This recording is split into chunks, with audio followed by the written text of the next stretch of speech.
अस्सलाम वालेकुम students.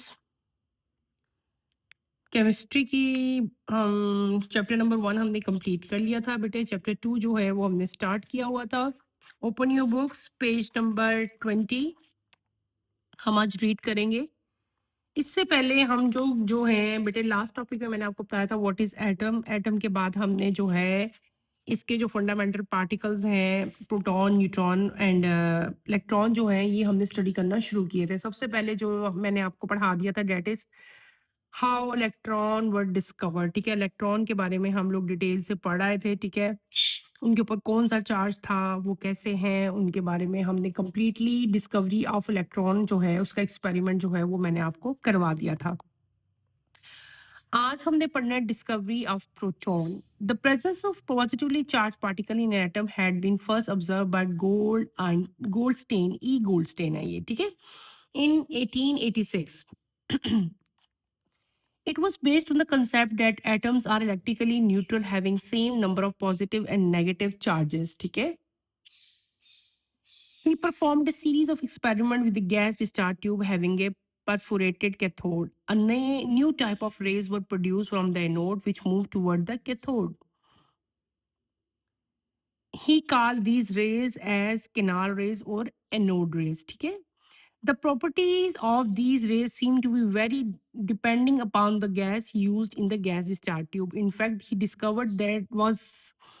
discovered was gas ions, and this also included hydrogen ion.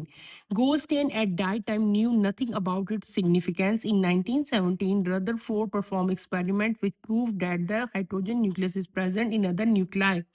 Rutherford thought that a hydrogen nucleus or a proton must be fundamental building block of all nuclei and also possibly a new fundamental particle as well. हमने बेटे जो मैंने आपको भी read out करके paragraph बताया, that is discovery of proton. Discovery of proton में मैंने आपको क्या चीज बताई है, मैंने आपको बताया है कि इसमें जो पॉजिटिवली चार्ज एटम में जो पार्टिकल्स हैं, वो जो फर्स्ट सबसे पहले जो ऑब्जर्व किए थे, वो किसकी ऑब्जर्वेशन थी बेटे? वो एक साइंटिस्ट था, गोल्डस्टेन। ई गोल्डस्टेन जो है उसकी ऑब्जर्वेशन थी। 1886 में उसने जो है ये एक्सपेरिमेंट किए थे। उसने सीरीज ऑफ एक्सपेरिमेंट, बहुत सारे एक्सपेरिमेंट साइंटिस्ट करते हैं, रॉन्ग होता है, फिर गलत होता है, फिर गलत होता है, सीरीज आती है। इस तरह वो परफॉर्मेंस करते रहते हैं, एक टाइम आता है उनका एक्सपेरिमेंट बिल्कुल ठीक हो जाता है, और वही एक्सपेरिमेंट जो ठीक होता है वही हमारे सामने आता है, जो हम आगे फर्दर जो है वो स्टडी करते हैं। तो इसी तरह ई गोस्टेन ने भी जो है वो सीरीज ऑफ एक्सपेरिमेंट जो है वो किए। उसने इसी चीज़ पे एक्सपेरिमेंट किए कि जो एटम है उसके अंदर चार्ज पार्टिकल जो हैं वो प्रेजेंट हैं, उसमें पॉजिटिव भी और नेगेटिव चार्ज एटम जो हैं, चार्जेस जो हैं वो प्रेजेंट होंगे। उसने जो है गैस डिस्चार्ज ट्यूब जो है उस पे एक्सपेरिमेंट किए बेटे। उसने क्या किया, उसने एक गैस डिस्चार्ज ट्यूब ली है जो आपकी बुक पे बनी हुई है। क्या बनी हुई है? गैस डिस्चार्ज ट्यूब बनी हुई है, ठीक है। लेकिन इसमें डिफरेंस क्या था? दो इलेक्ट्रोड तो लगाए लगाए थे, एक एनोड था, एक कैथोड था। उसने इस अपने एक्सपेरिमेंट में, आपने पहले भी एक्सपेरिमेंट देखा, देखो एनोड और कैथोड तो ज्यादातर एक्सपेरिमेंट में गैस डिस्चार्ज ट्यूब में बेटे सेम होते हैं, लेकिन इस केस में एक डिफरेंस आपको नजर आएगा कि यहाँ पे जो कैथोड है ना बेटे, वो परफोरेटेड है। परफोरेटेड का मतलब होता है उसकी उस प्लेट के अंदर पोर्स हैं। क्या चीज प्रेजेंट है? पोर्स, यानी कि सुराख है, ठीक है ना। इस तरह की प्लेट जिसके अंदर पोर्स होते हैं, उस प्लेट को हम लोग क्या कहते हैं? परफोरेटेड कैथोड है। ये कौन सा इलेक्ट्रोड है बेटे? ये परफोरेटेड इलेक्ट्रोड है जिसका नाम है कैथोड। उसने क्या देखा, उसने जब अपनी पूरी गैस डिस्चार्ज ट्यूब को, इसकी गैस जो है वो इसने निकाल ली और जो है दो इलेक्ट्रोड लगा दिए अपने पूरी पूरी गैस डिस्चार्ज ट्यूब को। इसने जो है इसको हाई वोल्टेज जब अप्लाई किया, पॉजिटिव टर्मिनल को नेगेटिव के साथ, नेगेटिव को पॉजिटिव के साथ जब इसने ज्वाइन किया, तो इसने ऑब्जर्व किया, उसने देखा कि एक नए टाइप की रे जो है वो एनोड से जो है प्रोड्यूस हो रही है। Produce from anode which move toward cathode, जो कि एनोड से प्रोड्यूस हो रही है और कहाँ जा रही है बेटे? कैथोड की तरफ जा रही है। ये रेज जो अब आपने उसने देखी कि जो प्रोड्यूस हो रही थी बेटे, कहाँ से प्रोड्यूस हो रही थी? दे प्रोड्यूस फ्रॉम एनोड, ये एनोड से प्रोड्यूस हो रही थी, और कहाँ को जा रही थी? इनकी डायरेक्शन क्या थी? Toward cathode. उसने क्या कहा कि उसने इन रेस को बेटे नाम दिया केनाल रेस का या एनोड रेस का, ठीक है। क्या नाम दे दिया उसने इनको? केनाल रेस या एनोड सॉरी एनोड रेस का, ठीक है, इसने नाम दिया। इन रेस की जो प्रॉपर्टीज थी वो डिपेंड कर रही थी कि इस गैस डिस्चार्ज ट्यूब में कौन सी गैस यूज की गई है, कौन सी गैस थी। तो जो गैस यूज की जा रही थी इस गैस डिस्चार्ज ट्यूब में, उस ही की प्रॉपर्टी जो है वो एनोड, जो हमारी एनोड रेज आई है ना, उनकी प्रॉपर्टीज उस गैस की प्रॉपर्टीज के साथ जो है वो मैच कर रही थी, उसके जैसी थी, ठीक है। In fact, what he discovered was gas ions, and this also included hydrogen ion, ठीक है, इसमें हाइड्रोजन आयन भी हो सकता था। इसने इतना ही काम किया, इसके बाद फर्दर इसने वर्क नहीं किया। इसके बाद एक नया साइंटिस्ट आता है, उसका नाम है बेटे रदरफोर्ड, ठीक है। रदरफोर्ड ने फर्दर एक्सपेरिमेंट किया और उसने बताया कि hydrogen nucleus is present in other nuclei, ठीक है। Rutherford thought that the hydrogen nucleus of proton must be, उसने बताया था, रदरफोर्ड ने आके फर्दर इस पे काम किया। उसने कहा था कि हाइड्रोजन न्यूक्लियस और प्रोटॉन जो है ना, हाइड्रोजन न्यूक्लियस और प्रोटॉन जो हैं, they are the fundamental building block of all nuclei. And इसका मतलब है कि वो एटम के भी फंडामेंटल पार्टिकल्स हुए, ठीक है। तो इस तरह से जो है आपका प्रोटॉन जो है वो डिस्कवर हो गया। प्रोटॉन के ऊपर जो है वो पॉजिटिव चार्ज है, ठीक है, ये आपने याद रखना है। क्यों एक्सपेरिमेंट है सिंपल बेटे, डिस्कवरी ऑफ प्रोटॉन में हमने सिंपल एक्सपेरिमेंट पढ़ा था। हमने पढ़ा था गैस डिस्चार्ज ट्यूब ली थी, गैस डिस्चार्ज ट्यूब में हमने दो इलेक्ट्रोड लिए थे, एक पॉजिटिव इलेक्ट्रोड था, एक नेगेटिव था, एक कैथोड था, एक एनोड था। लेकिन एक्सपेरिमेंट दूसरों से थोड़ा सा हटके था, डिफरेंट था, क्योंकि इस केस में जो हमने कैथोड वाला इलेक्ट्रोड लिया था वो परफोरेटेड था, उसके ऊपर पोर्स प्रेजेंट थे, ठीक है। हमने इस पूरी गैस डिस्चार्ज ट्यूब को हाई वोल्टेज अप्लाई किया, पॉजिटिव टर्मिनल नेगेटिव के साथ, नेगेटिव पॉजिटिव इलेक्ट्रोड के साथ ज्वाइन किया, और जब इसके अंदर से हमने वोल्टेज पास डाउन किया तो हमने देखा कि यहाँ पे कुछ रेज जो हैं वो प्रोड्यूस हुई हैं, और ये रेज जो है ये कहाँ से प्रोड्यूस हुई थी, एनोड से प्रोड्यूस हुई थी, और ये कैथोड की तरफ जो है मूव कर रही थी। ये रेज जो प्रोड्यूस हुई थी, अब नई न्यू रेज, इनको जो गोल्डस्टेन था उसने क्या नाम दिया था, इनको केनाल रेज कहते हैं या इनको एनोड रेज कहते हैं, ठीक है।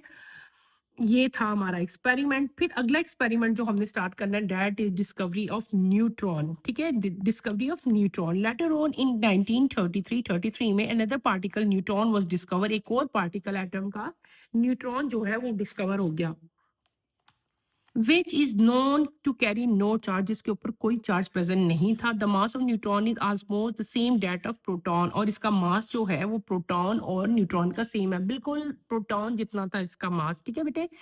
These three particles, electron, proton, and neutron, were given the name fundamental particles, are shown to be present in all atoms except ordinary hydrogen, which does not have a neutron. Irrespective of the fact that that these atoms behave very different from one another, it also, however, also shown that the number of these particles is different in different atoms. After the discovery of these particles, a very important question arose as to how these particles are arranged in tiny place called atom. In other words, what is the structure of atom? ठीक है।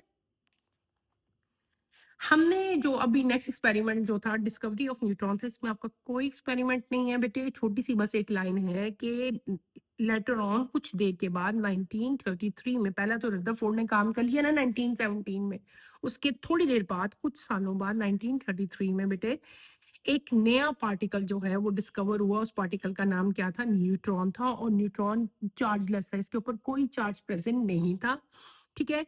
और इसका जो मास था वो same proton के मास के equal था, ठीक है। तो ये जो हमने तीनों चीजें पढ़ ली हैं, discovery of electron, discovery of proton and discovery of neutron, इन चीजों से ये बात हमारी कंप्लीटली हमारे सामने आ गई कि एटम के तीन फंडामेंटल पार्टिकल्स हैं, that is electron, proton and neutron. Electron के ऊपर पॉजिटिव चार्ज है, प्रोटॉन के ऊपर पॉजिटिव चार्ज, प्रोटॉन के ऊपर पॉजिटिव, इलेक्ट्रॉन के ऊपर negative, and neutron has no charge, ठीक है।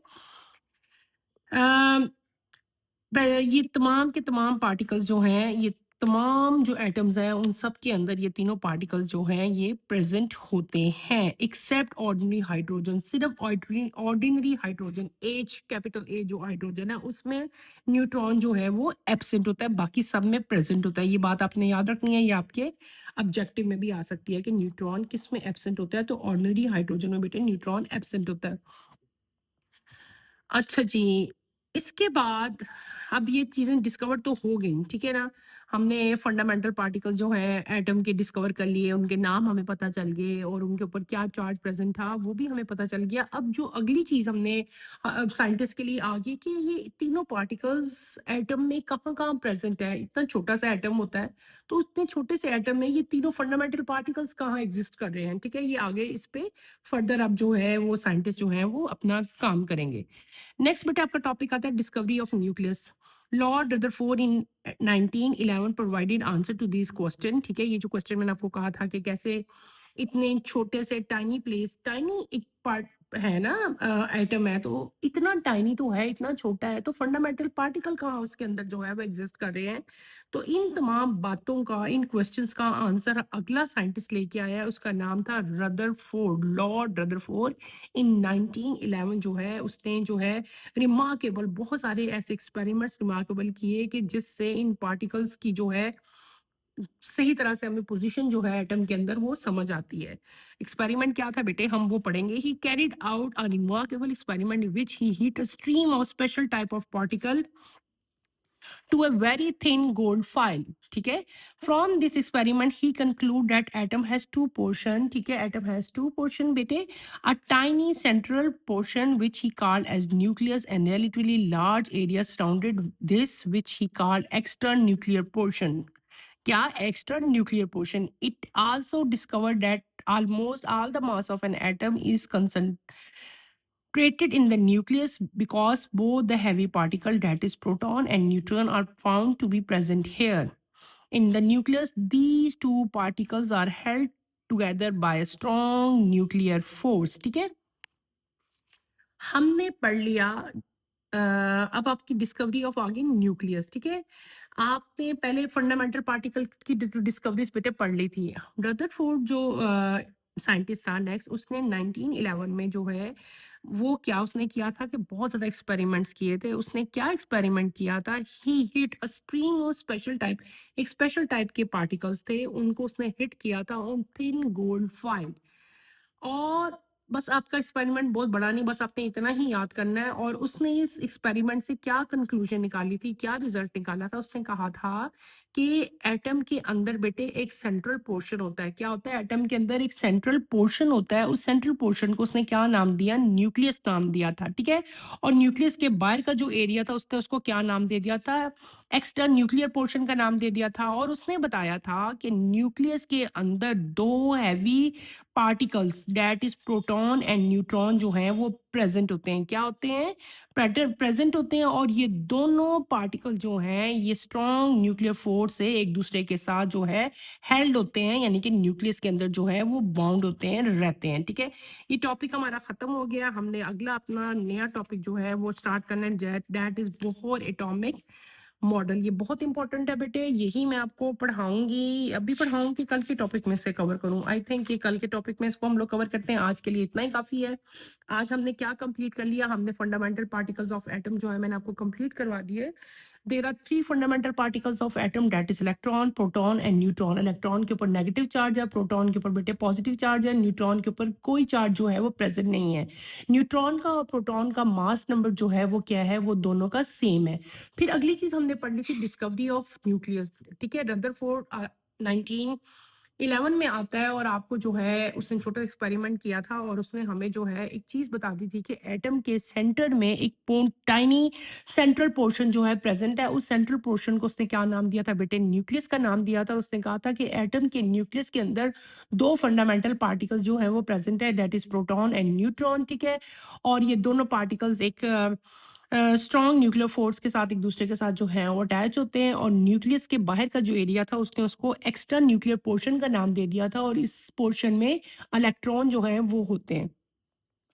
ये टॉपिक आपका खत्म हो गया था। आज के लिए इतना ही काफ़ी है। छोटा-सा आपका यहाँ पे एक टेबल भी दिया हुआ है, ये आपने करना है। यहाँ पे पार्टिकल्स हैं, चार्ज हैं और इनका मास नंबर बताया हुआ है। नंबर 1 इज़ इलेक्ट्रॉन, इलेक्ट्रॉन का चार्ज बेटे है। इलेक्ट्रॉन का मास आपको बताया हुआ है। That next is proton, proton का चार्ज है और प्रोटॉन का मास नंबर है। फिर न्यूट्रॉन है, न्यूट्रॉन पे कोई चार्ज प्रेज़ेंट नहीं है, ठीक है? चार्जलेस है, ना पॉजिटिव है, ना नेगेटिव है और इसका मास नंबर है। ये आपने तीनों चीज़ें और ये दोनों चार्जेज़ ये आपने अच्छी तरह से याद करने हैं। लाज़मी याद करने हैं, आगे हम न्यूमेरिकल्स करेंगे, तो हमें बार-बार इनकी जो है वो ज़रूरत होगी, तो आपने बाबा पीछे से नहीं देखने बल्कि आपको ये खुद ही जो है ये आपको आने चाहिए, ठीक है? देखिए ये चार्ज बिल्कुल सेम है इलेक्ट्रॉन के, प्रोटॉन के, सिर्फ़ यहाँ पे नेगेटिव है और यहाँ पे क्या है पॉज़िटिव है, ये डिफ़रेंस है बस, ठीक है? तो बेटे आज के लिए इतना ही काफ़ी है। अल्लाह हाफ़िज़।